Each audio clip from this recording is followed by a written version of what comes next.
न्यायाधीश का सभी चारों लोग जो जा रहे हैं उनका जो कार्य और व्यवहार है निश्चित रूप से विभाग के लिए कृतज्ञ है और अच्छा व्यवहार उनका जो रहा है। काम के मामले में भी सभी न्यायाधीश का बहुत ही ईमानदार बहुत ईमानदारी से बहुत मेहनत से काम करते थे और हमें इस बात को काफी न्याय दिलाने में मैं अभिभाषक संघ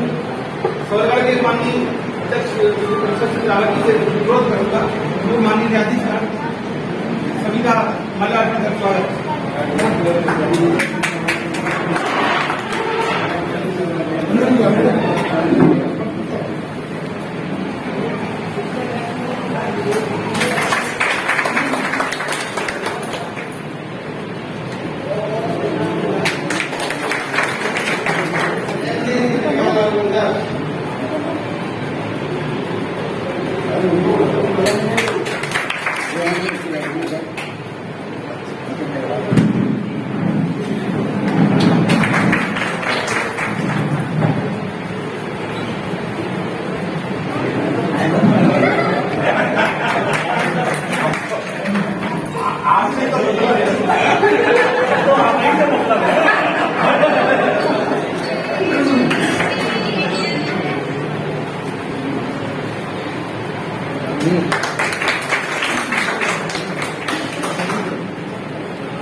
मैं अभिभाषक संघ के पदाधिकारी अनुरोध करूंगा उपाध्यक्ष श्री रंजीत सिंह जाकर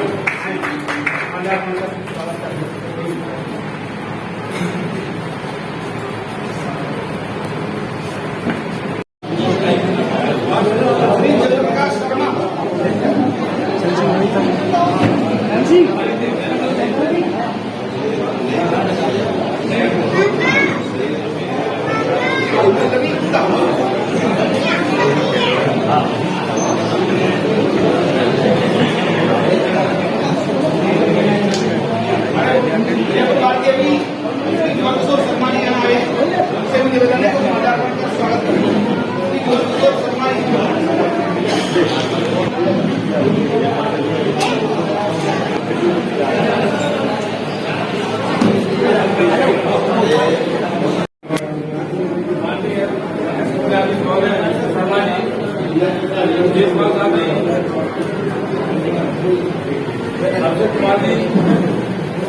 बरियार साहब,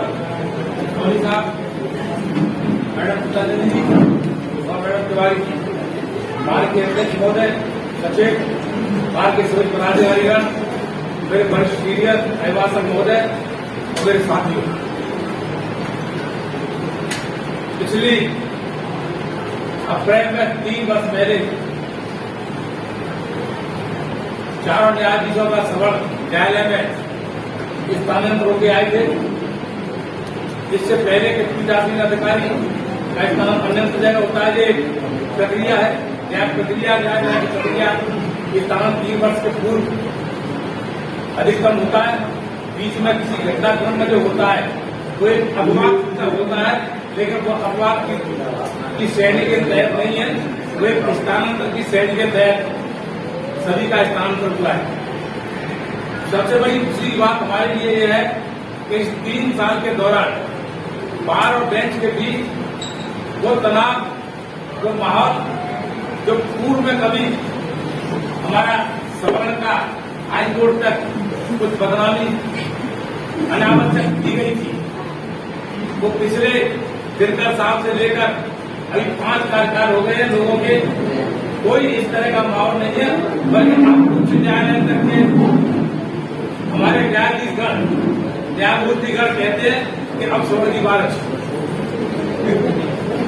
हमारे वैसे ही हमारी बात को तो वो मैं इसलिए कहना चाह रहा हूं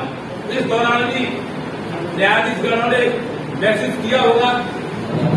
कि बाहर की तरफ से इस तरह का कोई काम का तरीका अपना है, न्यायाधीश में बैठ के आपके काम का तरीका अपना है। गुप्ता जी ने जिस तरह कहा था कि हमको पक्षकार को और अपने आपको भी तो आपको ऊपर को और खुद को भी संतुष्ट करना है, उसी प्रक्रिया के तहत कार्रवाई करनी। लेकिन जिस तरह की बेंच हमारे यहाँ बैठी ग्वालियर मुरैना बाकी जगह के कई अभिभाषक सीनियर अभिभाषक आते हैं, कहते हैं कि आपके यहाँ बेंच अच्छी बैठी। सबसे बड़ी बात है तो ग्वालियर में मुरैना में या अन्य जगह जो बैठे हैं उनकी तुलना में जो न्याय की प्रक्रिया का जो तरीका है वो सवर्ण में बेंच अच्छी रहेगी, मानना पड़ेगा। और वही प्रक्रिया आगे भी उनकी रहेगी। जहां तक शर्मा जी का सवाल है, जिस क्षेत्र से आए थे उसी क्षेत्र में पहुंच गए, उसके बगल में देववाल साहब पहुंच गए, जहां प्रयास साहब को भोपाल के नजदीक हो गया और सोनी साहब तो अपने घर पर पहुंच गए। ये जो प्रक्रिया है, लेकिन न्याय की प्रक्रिया है चलती रहेगी। हमसे, हमारे साथियों से, देवकतू से, हमारे ऑफिस से कोई भी इस दौरान जायज के ऊपर किसी तरह की तो उसके लिए हम आपसे क्षमा के आभारी हैं और उम्मीद करते हैं कि जो न्याय प्रक्रिया जिसको हम आप पिला के आम जनता को देने की कोशिश कर रहे हैं वो इसी तरह जारी है और लोगों को न्याय मिले। इसी बात को